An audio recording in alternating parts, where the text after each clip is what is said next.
일상의 믿음을 회복하는 교회라는 주제를 가지고 8월을 시작하였고요. 지난 한 주는 특별 새벽 기도회로 매일 아침 모여서 함께 열심히 기도하였습니다. 제가 매일 아침마다 그 새벽 기도회 설교를 준비하면서 그런 생각을 했습니다. 오늘 허락하신 이 일상 가운데 주님은 우리에게 무엇을 기대하고 계실까? 그러한 마음으로 새벽 기도의 말씀을 매일 준비하였는데요. 어떻게 보면 그 내용이 막 특별한 내용은 아니었습니다. 어떻게 보면 좀 틀에 박힌 그러한 설교일 수도 있겠다라는 생각이 들 정도로 정말 단순하고 뻔한 그러한 말씀을 나누었는데요. 그러면서도 느낄 수 있었던 것이 하나 있는데요. 그것이 무엇이냐면 이렇게나 당연하고 또 우리가 잘 알고 있는 내용인데 왜 우리는 이러한 믿음으로 일상을 살아내지 못하는 것일까? 그러한 생각을 갖게 하신 아주 특별한 기도의 기간이었던 것 같습니다. 여러분, 우리가 정말 수도 없이 듣고 또 반복하는 하나님에 대한 고백과 찬양들이 있습니다. 하나님 같은 분이 없다. 주님만 의지합시다. 하나님을 가까이 하는 것이 복이다. 주님의 기쁨이 머무는 하루를 살아가기 원합니다. 정말 우리가 수십 번도 넘게 듣고 또 고백하는 그러한 믿음의 표현들인데요. 그럼에도 불구하고 그런 믿음으로 살아가지 못하는 우리 자신의 모습을 발견할 수 있었던 좀 거룩한 현타를 맞았던 특별 새벽 기도회가 아니었나 생각이 들었습니다. 사랑하는 성도 여러분, 신앙생활은요 현실이 되어야 합니다. 신앙생활은 무슨 느낌적인 느낌을 가지고 하는 그런 어떤 특별한 활동이 아니고요, 그냥 말로만 하는 사상적인 활동도 아닙니다. 우리의 감정과 지식, 우리의 의지가요 하나님을 믿는 그 믿음으로 잘 버무려져서 우리의 삶 속에서 맛을 내고 향기를 내야 하는 현실적인 삶, 그것이 진짜 믿음 생활이다라고 하는 것이죠. 말로는 너무나 잘 알고 있는 믿음인데, 그런데 행함으로 표현되지 않는 믿음일 때가 얼마나 많이 있었습니까? 그런데 야고보서 말씀을 보니까요, 그런 믿음은 어떤 믿음이라고 표현하고 있어요? 죽은 믿음이다. 의미 없는 믿음이다. 그렇게 말씀하고 있습니다. 반면 우리의 행동은 너무나도 예수님을 믿는 사람, 누가 봐도 와, 쟤 정말 믿음 좋은 사람이야, 그러한 행동을 보여줄 수 있지만, 그러나 하나님을 향한 올바른 지식과 마음이 갖춰지지 않은 그러한 행동이라고 한다면, 마태복음 7장 23절은요 그러한 믿음은 주님이 외면하시는 믿음이다라고 우리에게 알려주고 있는 것을 볼 수가 있습니다. 믿음의 고백이 고스란히 행동으로 이어지고 거룩한 삶 가운데 올바른 믿음이 뿌리 내리는 것, 그것이 바로 하나님이 기뻐하시고 인정하시는 바른 믿음의 모습이 아닐까 우리가 생각해 볼 수 있을 것 같은데요. 일상의 믿음을 회복하자는 우리의 다짐은요 바로 그러한 믿음을 회복하자는 다짐이라고 말씀드릴 수 있겠습니다. 계속되는 8월의 시간을 통해 하나님이 인정하시는 그러한 참된 믿음이 저와 여러분의 삶 가운데 꽃필 수 있게 되기를 주님의 이름으로 소망하며 축복합니다. 그러한 의미에서 오늘 본문으로 함께 읽은 야고보서 4장의 말씀은요, 올바른 일상의 믿음을 회복하기 위해서 하나님께로 가까이 가야 한다라고 하는 권면을 우리에게 주고 있는데요. 특히나 이 야고보서 전체가 행함으로 보여지는 믿음에 대한 그러한 주제로 쓰여 있기 때문에 하나님께로 가까이 가야 한다라고 하는 이 권면은 진짜 실질적인 일상의 믿음에 대한 권면이라고 생각해 볼 수 있을 것 같습니다. 하나님을 가까이 함이란 도대체 무엇인지, 하나님을 가까이 할 때 어떤 모습을 가질 수 있어야 하는 것인지, 그리고 그 삶의 결과는 무엇인지에 대해 함께 묵상해 볼 때에 오늘 이 말씀을 통해서 하나님이 기대하시는 일상의 믿음으로 나아가게 되는 귀한 역사가 우리 모두의 삶 가운데 일어날 수 있게 되었으면 좋겠습니다. 첫 번째로, 그렇다면 왜 야고보서 기자는 우리에게 하나님을 가까이 하라라고 권면하고 있는 것일까요? 오늘 본문은요, 우리가 하나님을 가까이 할 때 하나님께서 우리를 가까이 하시기 때문이다라고 말씀하고 있습니다. 하나님께 가까이 가면 주님이 우리를 가까이 하신다. 오늘 그러한 말씀을 야고보는 들려주고 있는데요. 근데 여러분 가만히 생각해 보면요, 이게 되게 재미있는 말장난인 것 같습니다. 그렇지 않습니까? 하나님께로 가까이 나아가게 되면 당연히 하나님과 가까워지는 건 너무 당연한 것이잖아요. 맞죠? 근데 마치 뭔가 대단한 역사가 일어나는 것처럼 야고보 기자는 오늘 말씀에서 우리에게 들려주고 있는데요. 근데 사실 이게 우리가 생각하는 것처럼 그렇게 당연한 일이 아니라는 것을 우리가 먼저 좀 알아야 하겠습니다. 왜냐면요, 하나님과 우리의 사이가 그렇게 쉽게 가까워질 수 있는 사이가 아니기 때문입니다. 여러분, 이사야서 59장 2절을 보니까요, 이러한 말씀이 있습니다. 우리 다 같이 함께 읽어보도록 하겠습니다. 시작. 오직 너희 죄악이 너희와 너희 하나님 사이를 갈라놓았고 너희 죄가 그의 얼굴을 가리어서 너희에게서 듣지 않으시게 함이니라. 여러분, 이사야 59장 2절은요, 하나님과 우리의 사이가 그리 가까운 사이가 아니다라고 말씀하고 있습니다. 이사야 선지자는 우리의 죄악이 우리와 하나님 사이를 갈라놓았고 우리의 죄가 하나님의 얼굴을 가려서 하나님과 친해질 수 없는 그러한 관계 속에 우리가 놓여 있다라고 하는 사실을 알려주고 있는데요. 마치 빛과 어둠이 섞일 수 없고 공존할 수 없는 것처럼 하나님과 우리의 사이는 절대 가까워질 수 없고 공존할 수 없고 연합될 수 없는 사이다라고 이사야서 59장은 알려주고 있습니다. 그렇기 때문에 하나님을 가까이 하라라고 하는 이 권면은 어떻게 보면 우리에게 정말 힘들고 어려운 것을 요구하고 있는 권면이라고 볼 수 있는데요. 오늘 본문에서도 함께 읽었던 것처럼 우리 모두는 죄인이고 또 두 마음을 품은 사람들이기 때문입니다. 이런 우리가 하나님께 가까이 나아간다고 하는 것은요, 사실 불가능에 가까운 일이다라고 성경은 우리에게 말씀하고 있습니다. 하지만 그럼에도 불구하고 야고보는 우리에게 하나님께 가까이 나아가라. 그리하면 하나님도 너희를 가까이 하실 것이다 라고 말씀하고 있습니다. 따라서 오늘 본문 말씀은 어떻게 보면 하나님 곁으로 우리를 초대하고 계신 하나님의 초대장과도 같다고 볼 수 있을 것 같습니다. 가까워질 수 없는 사람에게 가까이 나오라라고 부르시고 계신 것이기 때문이고요. 가까이 오라는 그 하나님의 음성이 너와 화평하고 싶다라고 하는 화해의 말씀이기 때문에 하나님께서는 가까워질 수 없는 우리를 가까이 나오라고 부르고 계신 그러한 초대장이고 음성이라고 우리가 이해할 수 있었으면 좋겠습니다. 사랑하는 성도 여러분, 오늘 이 시간을 통해서 여러분을 하나님의 곁으로 부르시고 계신 하나님의 그 음성이 여러분의 마음 가운데 들릴 수 있게 되었으면 좋겠습니다. 그 음성대로 주님께로 나아가는 우리 모두가 되어서 하나님께서 가까이 하시는 삶을 살게 되는 우리 모두가 될 수 있기를 주님의 이름으로 축복합니다. 그렇다면 어떻게 하나님께로 가까이 나아갈 수 있을까요? 죄악으로 말미암아 하나님과의 사이가 버려졌고 하나님께로 가까이 나아갈 수 없는 우리가 어떻게 해야지만 하나님께로 가까이 나아갈 수 있을까요? 에베소서 2장 13절은 이렇게 말씀하고 있습니다. 우리 다 같이 함께 에베소서 2장 13절 말씀 보도록 하겠습니다. 시작. 여러분이 전에는 하나님에게서 멀리 떨어져 있었으나 이제는 그리스도 예수 안에서 그분의 피로 하나님께 가까워졌습니다. 여러분, 에베소서 2장을 통해 사도 바울은 증거하고 있습니다. 우리가 전에는 하나님에게서 멀리 떨어져 있었지만 그래서 가까워질 수 없었고 가까워지는 소망도 가질 수 없었지만 그러나 이제는 예수 그리스도의 피로 말미암아 하나님께 가까워졌다라고 말씀해주고 있습니다. 앞에서 이사야 59장의 말씀과 같이 우리가 하나님에게서 멀어졌던 이유는요, 바로 우리의 죄 때문입니다.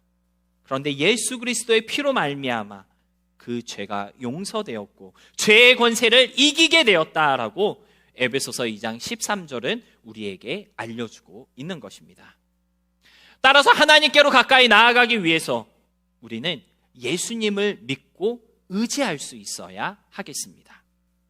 에베소서 2장 14절의 말씀과 같이 피 흘리신 예수님만이 우리의 유일한 소망이시고 평화이시며 하나님께로 나아가는 유일한 길이 되시기 때문입니다. 사랑하는 성도 여러분, 하나님을 가까이 하라는 오늘 본문의 말씀은요, 어쩌면 우리에게 큰 감동을 주거나 또는 특별한 매력이 있는 그러한 말씀은 아닐 것입니다. 하지만 하나님을 가까이 할 때 우리 모두의 삶 가운데 새로운 변화가 생기게 될 것을 성경은 알려주고 있는데요. 예수님을 믿음으로 하나님을 가까이 할 때 우리 영혼의 참된 자유와 평안을 누리게 될 것이고요. 내 삶의 의미와 인생의 가치가 달라지게 된다는 사실, 여러분 체험할 수 있게 되시기를 주님의 이름으로 소망합니다. 하나님을 가까이 하라는 것이 뭐가 그리 중요하고 또 매력적인 권면인지 지금은 우리가 제대로 알 수 없고 또 느끼지 않을 수도 있습니다. 그러나 하나님을 가까이 하는 사람에게 위대한 삶의 변화가 반드시 일어나게 될 것입니다. 성경이 그것을 우리에게 보여주고 있거든요. 여러분, 광야에서 인생의 방향을 잃어버리고 무의미한 삶을 살아가고 있던 모세에게 불타는 가시떨기 나무에 하나님께서 임재하셨을 때 모세는요, 그 하나님께로 가까이 나아갔습니다. 그 모세가 하나님께 가까이 나아갔을 때 모세는요, 이스라엘의 구원을 위한 선한 도구로 자신을 사용하기 원하시는 하나님을 만나게 되었고 자기 삶의 참된 의미가 무엇인지 깨달을 수가 있었습니다. 소돔 성으로 나아오시는 하나님을 만났던 롯, 그 하나님께로 가까이 나아갔던 롯은요, 죄악의 성이 멸망하는 가운데서 유일하게 구원을 받았다라고 성경은 우리에게 말씀하고 있거든요. 여러분, 하나님을 가까이 할 때 죄에서의 구원을 경험하게 될 것이고요, 인생의 참된 의미를 발견케 되는 그러한 모멘텀을 체험하게 될 것입니다. 이 만남은 오직 예수님을 통해서만 가능하다고 성경은 우리에게 알려주고 있는 것입니다. 내 삶의 의미가 무엇인지 알게 되고 나를 향한 하나님의 기대가 무엇인지 깨닫게 되고 무엇보다 죄로 인해 비참해질 수밖에 없는 우리의 영혼의 참된 구원이 하나님을 가까이 할 때 일어나게 된다는 것, 여러분 잊지 마시고요.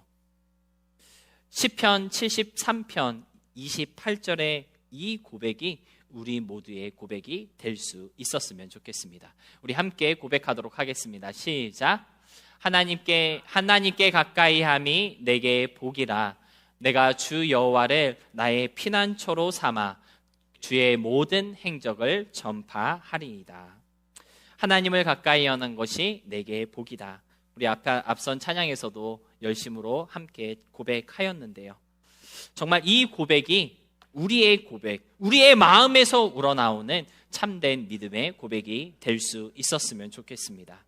그 소망처럼 주님께로 가까이 나아가기 위해서 우리의 유일한 평화이신 예수님을 믿고 고백할 수 있게 되는 믿음의 사람 되시기를 주님의 이름으로 소망하며 다시 한번 축복합니다. 두 번째로, 그렇다면 하나님을 가까이 할 때 우리는 어떤 모습을 가져야 할까요? 오늘 본문은 우리에게 크게 두 가지의 모습을 가져야 한다라고 말씀해주고 있는데요. 우리 본문 8절의 말씀 다시 한번 다 같이 함께 보도록 하겠습니다. 시작. 하나님을 가까이 하라. 그리하면 너희를 가까이 하시리라. 죄인들아, 손을 깨끗이 하라. 두 마음을 품은 자들아, 마음을 성결하게 하라. 여러분, 어떤 모습을 가질 수 있어야 할까요? 첫 번째로 오늘 본문은 우리에게 손을 깨끗이 해야 한다라고 알려주고 있습니다. 여러분, 손을 깨끗이 하라는 것은요, 외적으로 보이는 우리의 모든 행동이 거룩해야 한다는 의미를 담고 있다고 볼 수 있습니다.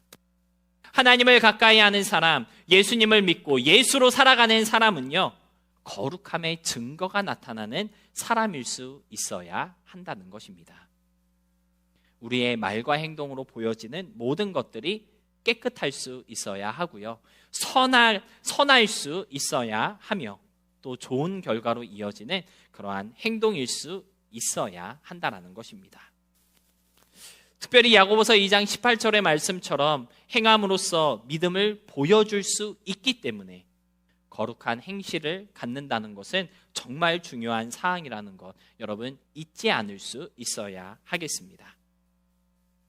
어제 첫 특별 새벽 기도의 마지막 날 설교를 하면서 여러분들과 그러한 말씀을 나누었는데요. 하나님의 백성이라고 우리가 고백할 때 내가 하나님의 백성이라면 하나님의 백성다운 뭔가를 보여주는 우리가 되어야 하지 않을까?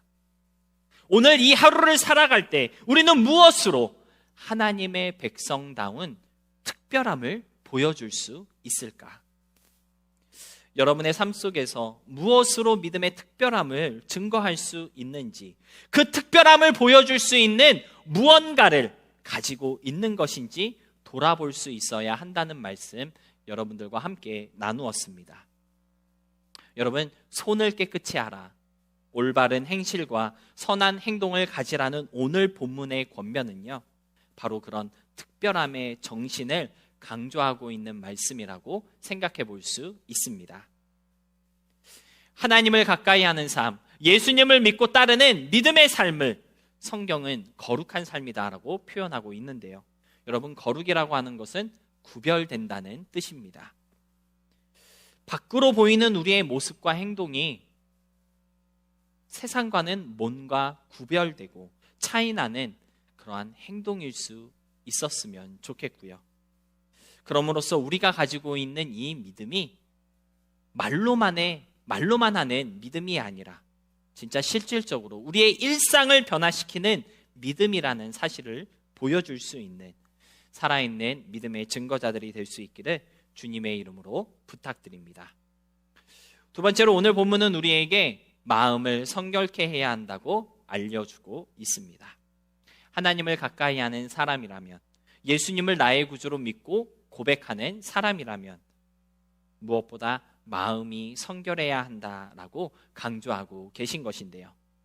저는 본문의 이 요구를 생각하면서 이스라엘 자손들과 시나이 산에서 만나기로 하셨던 하나님의 모습을 생각해 볼 수 있었습니다. 여러분, 출애굽기 19장 22절을 보면요, 이러한 말씀이 나오고 있습니다.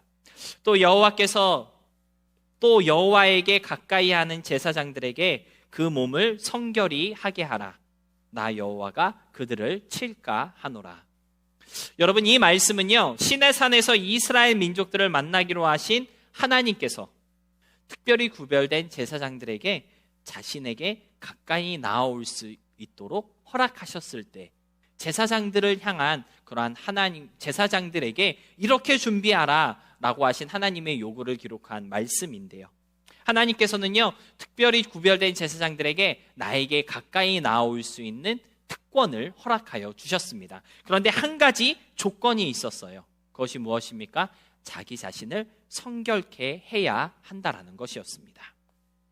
여러분, 왜 하나님께서는 제사장들에게 성결하라고 요구하셨을까요? 성결하지 못한 것은 하나님 앞에 나올 수 없고요, 하나님과 함께 할 수 없기 때문입니다. 비슷한 의미에서 하나님 앞으로 나아가 예물을 드리고 또 제사를 드릴 때에도 하나님께서는 성결하라고 강조하셨습니다.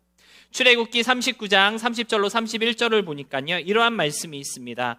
또 그들이 순금으로 거룩한 패를 만들고 도장을 새김같이 그 위에 여호와께 성결이라 새기고 그 패를 청색끈으로 관 전면에 달았으니 여호와께서 모세에게 명령하신 대로 하였더라.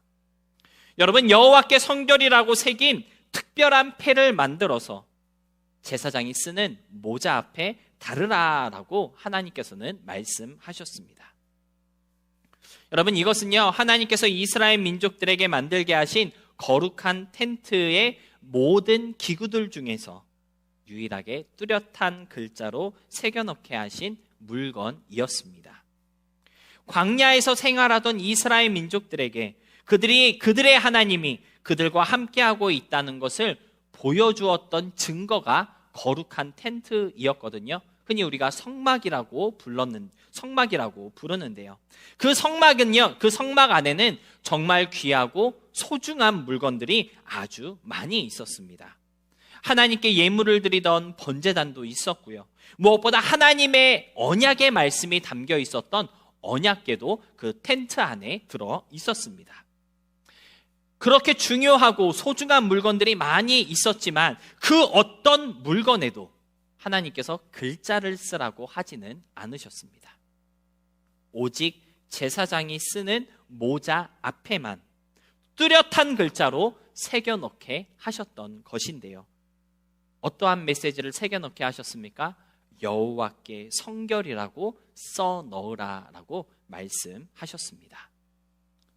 여러분, 성결의 메시지는요, 절대로 오해할 수 없는 메시지이고요. 또 오해되어서도 안 될 아주 중요한 메시지이었던 것입니다. 그래서 하나님께서는 아주 분명하고 뚜렷한 글자로 여호와께 성결이라고 새기게 하셨던 것입니다. 오늘 본문에서 우리에게 마음을 성결케 하라고 하신 이 메시지는요, 하나님께서 정말 중요하게 생각하시는 문제라는 것을 우리는 깨달을 수 있어야 합니다. 성결하지 못한 것은 죄이고요, 하나님 앞에 설 수 없는 상태를 뜻하는 것이기 때문입니다. 따라서 하나님을 가까이 하기 원하는 사람이라면 그 마음이 성결할 수 있어야 한다는 것 꼭 기억하시기를 부탁드립니다. 그렇다면 마음이 성결하다는 것은 어떤 것을 말하는 것일까요? 마음이 성결하다는 것은 어떠한 상태를 뜻하는 것일까요? 그 답은요, 오늘 본문에 잘 나와 있는데요.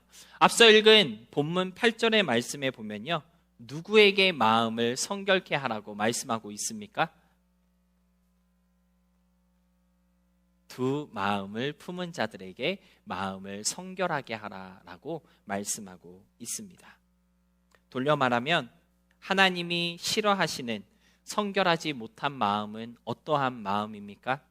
두 마음을 품은 것, 그것이 하나님이 싫어하시는 성결하지 못한 마음입니다.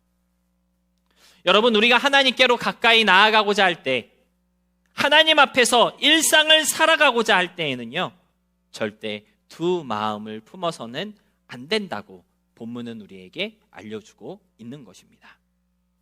두 마음을 품는 것, 그것은 성결하지 못한 것이고 하나님이 싫어하시는 것이며 큰 죄라는 사실 깨달을 수 있어야 한다는 것입니다.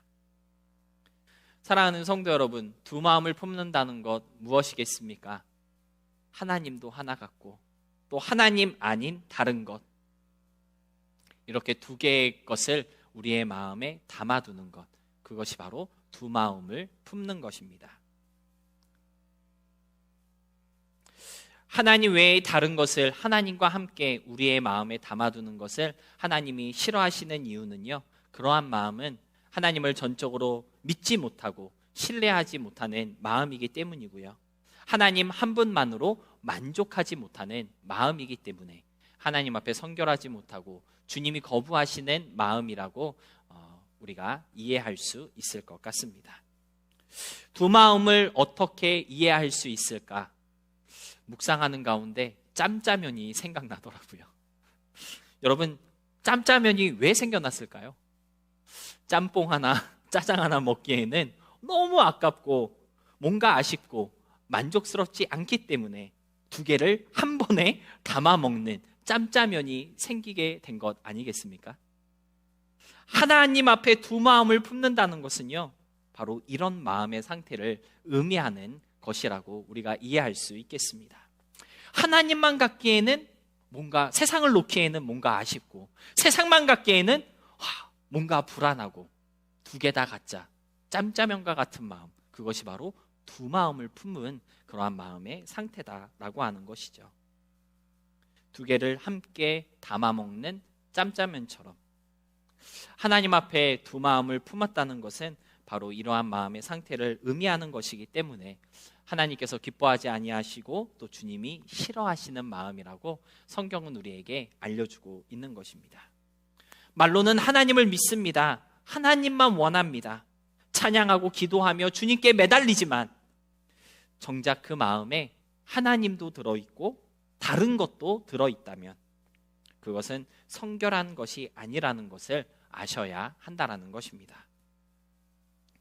사랑하는 성도 여러분, 여러분의 마음 과연 얼마나 성결한 마음이겠습니까? 하나님께 가까이 나아가고 싶은데 잘 되지 않는다고, 하나님만 원하는데 그게 쉽지 않다며 핑계대었던 우리들의 모습을 가만히 살펴보면 어쩌면 그 마음이 이미 짬짜면이 되어 있기 때문은 아닌지 마음의 상태를 살펴볼 수 있으시기를 부탁드립니다. 그리고 짬짜면처럼 이것저것 다 담겨있는 우리들의 마음이라면 눈물로써 회개하면서 좀 하나님 외의 것들은 비워낼 수 있으시기를 주님의 이름으로 부탁드립니다. 사실 어떻게 보면 하나님 한 분만 온전히 내 마음에 담아낸다는 것 생각보다 어렵고 힘든 일일 수 있습니다. 우리가 소망하는 것처럼 잘 되지 않는 일이고요. 어떻게 보면 정말 뼈를 깎는 고통과 아픔이 있을 수 있는 그러한 실천이라고도 말할 수 있을 것 같습니다. 사실은 그렇기 때문에 오늘 본문 구절이 우리에게 이렇게 권면하고 있는 것입니다. 우리 함께 읽어보도록 하겠습니다. 시작. 슬퍼하며 애통하며 울지어다. 너희 웃음을 애통으로, 너희 즐거움을 근심으로 바꿀지어다. 여러분, 하나님도 조금 담아놓고 세상도 조금 즐긴다면, 세상적인 관점에서 볼 때는요, 애통한 일이 없고 진짜 그렇게 즐겁고 행복한 일이 없을 것입니다. 그렇잖아요? 사실은 그렇기 때문에 많은 그리스도인들이 하나님을 믿는 믿음 위에 온전히 서지 못하고 여전히 조금 세상을 즐기고 있는 것입니다. 하나님도 조금 담아놓고 세상도 조금 즐긴다면 애통할 일이 없고 울 일이 없다라고 하는 것이죠. 하지만 주님은요, 차라리 웃음보다 애통을, 즐거움보다 근심을 택하라고 우리에게 도전하고 계신 것입니다. 둘 다 있으면 좋을 것 같지만 결국에는 이도저도 될 수 없다는 것을 사실 우리는 잘 알고 있습니다. 두 주인을 섬길 수 있다고 생각하지만 결국 한쪽을 더 미워하게 되거나 또는 다른 한쪽을 더 중요하게 여기게 될 것이기 때문에 우리는 두 가지를 다 담아놓을 수 없다고 마태복음 6장 24절은 우리에게 알려주고 있는 것입니다. 여러분, 마음의 성결함을 이루어가는 우리 모두가 될 수 있기를 주님의 이름으로 부탁드립니다. 하나님께 가까이 나아가기 위해서는 정말 나의 갈망은 주님밖에 없다라고 하는 마음의 고백이 되어져야 한다는 것 여러분 잊지 마시고요. 차갑지도 않고 뜨겁지도 않아서 주님이 뱉어내시는 모 같지도 않은 믿음 되지 않도록 하나님 한 분만 바라고 원하는 성결의 사람들이 되시기를 다시 한번 주님의 이름으로 부탁드립니다. 말씀을 정리하겠습니다. 끝으로 오늘 본문은 우리에게 이렇게 권면하고 있습니다. 우리 다 같이 함께 읽어보도록 하겠습니다. 시작.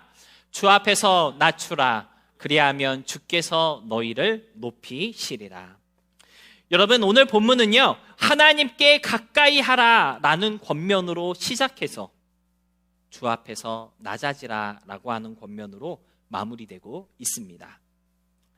하나님을 가까이 하는 사람이라면, 하나님의 임재를 경험한 사람이라면, 하나님을 만난 사람이라면 결국 하나님 앞에 겸손해질 수밖에 없다는 사실을 우리에게 다시 한번 강조해 주시고 있는 것인데요.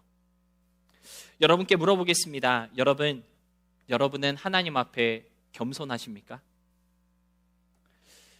겸손하다는 것은 무엇을 말하는 것일까요? 여러분은 어떻게 여러분의 겸손함을 하나님 앞에 보여드리고 있으십니까?